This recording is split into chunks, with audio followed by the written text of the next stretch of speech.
Boom, boom, boom, shake the room. Click, click, click, click, boom. Welcome.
A head torch and maybe a jacket, but I soon realised that I was getting cold well too quickly, which brings me on to the appropriate clothing.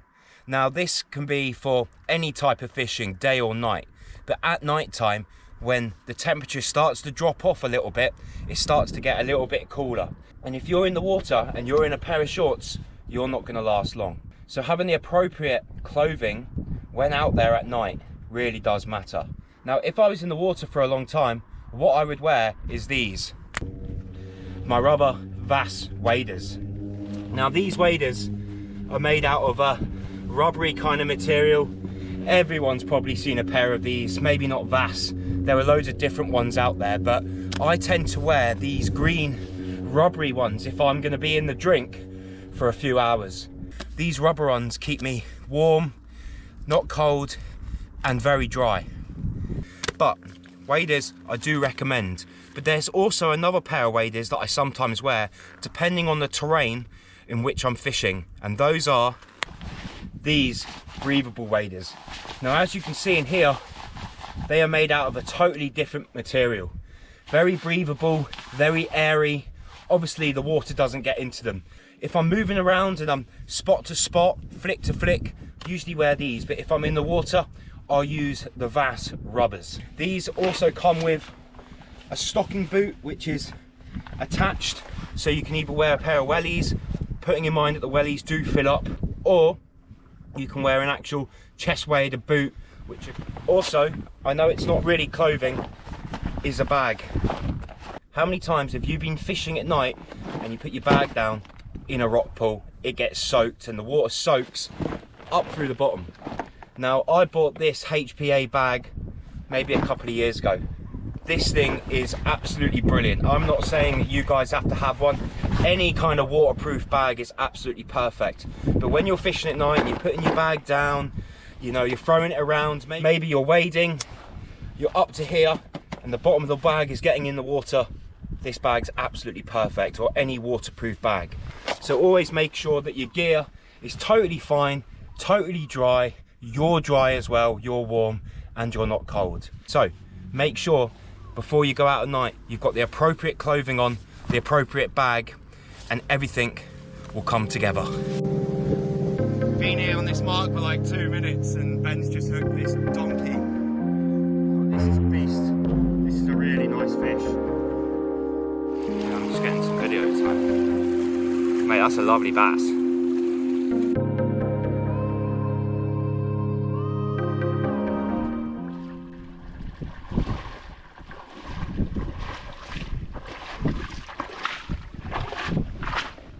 Now, understanding the zone and owning your zone is probably one of the most important things to night fishing. Anyone can turn up to a mark, catch a fish at night, but they might never do that again. So understanding what's below the surface and what's around the particular area that you're going to target at night is key. Now picture this place pitch black. You see absolutely none of this. Now I'm not a fan of the head torch at night, so picture it being pitch black and you don't know that's there. So come down to these particular areas that you're going to fish, scope it out at low tide, watch the tide come up, watch the tide go down, see how it fills particular pools, or which pools are left full at the very end of the tide, because more than likely that's where the food is still going to be. And just see what's around, where the water is flowing, where the weed beds are, because when I'm actually going night fishing, you don't see all of it at all. So understanding what's around you and what you're going to be casting at and not getting snagged up all the time is key to the fun, the understanding and the enjoyment of your night's fishing. Now this might sound peculiar and silly to you, but what I always do, especially when fishing new marks at night, I tend to put rocks down. So if I'm crawling around a rock in the evening and I need to find out how I'm going to get to the next point, for example that one behind me, I usually put a couple of rocks down on top of each other in a corner where they cannot move over the tide, and when I get to these I know that I'm going to be able to get to, for example, that particular place over there. Put them down in the corner like so. I know they're there, and I know once I get to this particular area I'll be able to crawl over to that because I know how deep it's going to be because I've been here before. But these little small tips will help you on your night fishing excursions of understanding where you're going to go, where you're going to head, where you're going to walk to next, and then where you're going to fish, flicking around the next place where there might be some fish holding.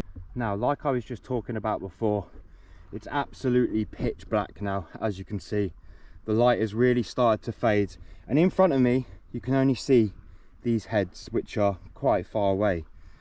I'm in the same particular area that I was before, and you cannot see absolutely anything below the surface, albeit some weed just rippling along the top. Now this is why it's so key to come down to places before it gets dark, when the tide's out, so you can see what you're fishing over. Right now it's a blank canvas, but I do know that in this area there are particular heads, weed and rocks which I would be targeting when going out and wading about in this area. I've just got down here and obviously I'm going to have a cast. Now if you didn't come down you wouldn't know what's here, like I was just saying before, so it's key to knowing what's underneath.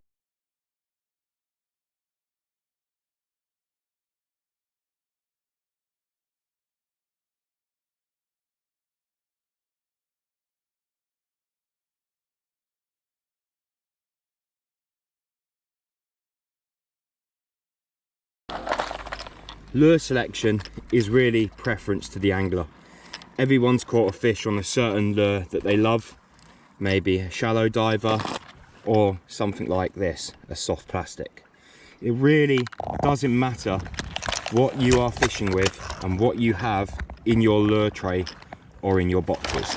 But my little tip is have a little bit of everything. I like to have some weedless and weightless lures. I also like to have some paddle tails, especially in different sizes.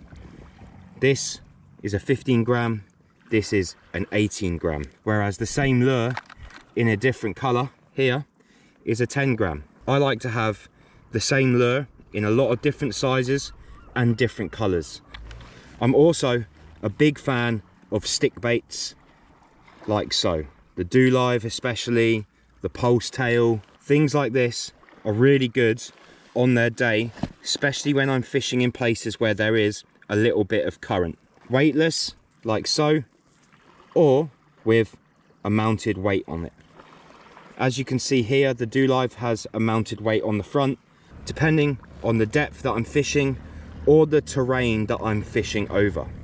So it's always good to have a selection of different lures with you. So I usually take a bunch of weedless and weightless lures, a bunch of paddle tails, heavier, slimline, different shapes, different sizes, different paddle tail, handful of them, handful of these, and then also usually a handful of shallow divers.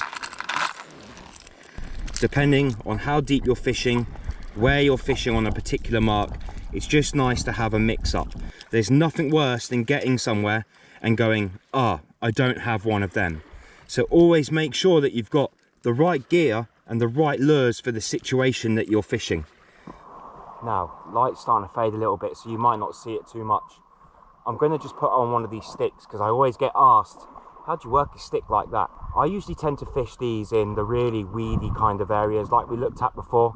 Bubbly weed, the vrac. Weedless, sometimes with a belly weight on it, but most of the time without a belly weight on it.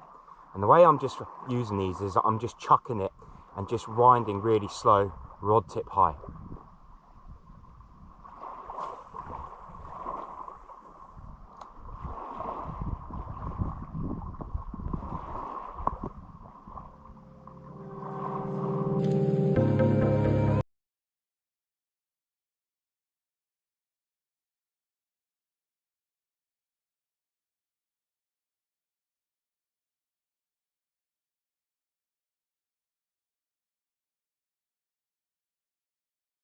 Well, that's me now out on the rocks in the bay where I'm going to fish. Now I know that this particular area is very shallow, 2 to 3 foot maximum, loads of reef, loads of rocks.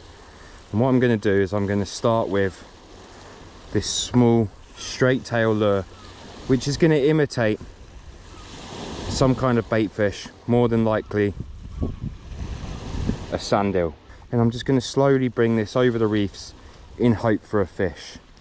My rod, I'm just using your average spinning rod, which is a 10 roo, 8 to 35 gram, just so I can get the feel of the lure when it's coming over the rocks, through the weeds and in and around the waters that I'm fishing. As you can see, it's pitch black, and you can probably see that I've got my head torch on. Now my next tip is, with a head torch, yes, when you start fishing at night, it's pitch black. So knowing the areas that you're going to fish is key before you go out. You don't want to be stumbling across rocks that you're not ready for or unaware of, because that's going to be lethal, and that's going to how you're going to end up hurting yourself. So always know where you're going, put the rocks down, which we are going to come across in a minute because I have put some in this area before, so I know where I'm casting at the heads and at the different areas where I have caught fish.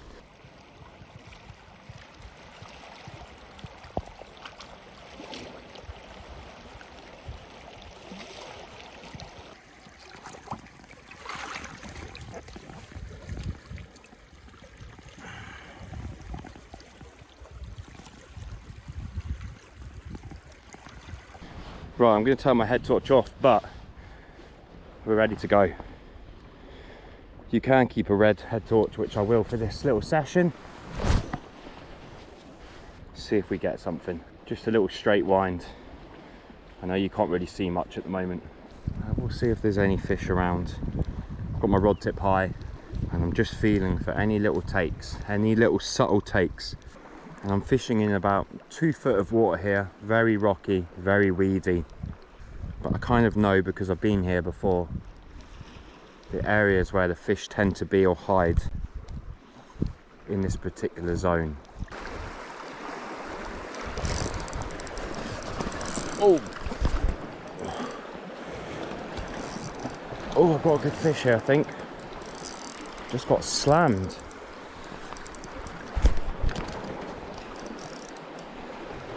I can hear my reel zipping away. Don't know if it's a big or small, but feels all right. Absolutely slammed me, that one. I thought that was a big fish. He wasn't that bad. It was about £2. Absolutely tanked that lure.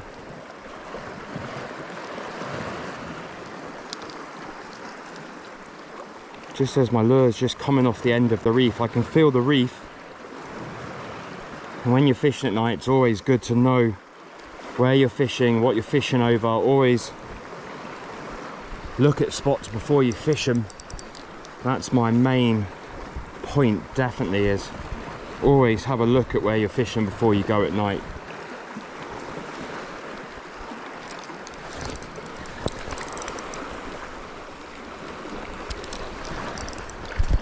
I've got another fish on here, just fishing really slow.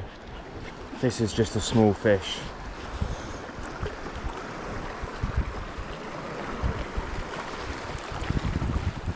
Just a small fish, but they all count. The fishing is on. There are fish absolutely everywhere tonight. I tell you what, the fishing's on tonight and it's working for me. Loads of fish, using the right lure, in the right place, for the right situation to catch more fish. It's about 6 fish in there. I've got about 8 more in a rock pool just over there. The fishing's really good, it's really hotcakes. My problem is I love just the fish, and at the moment the fishing's just no good in the daytime. So I have to like pull myself away from going out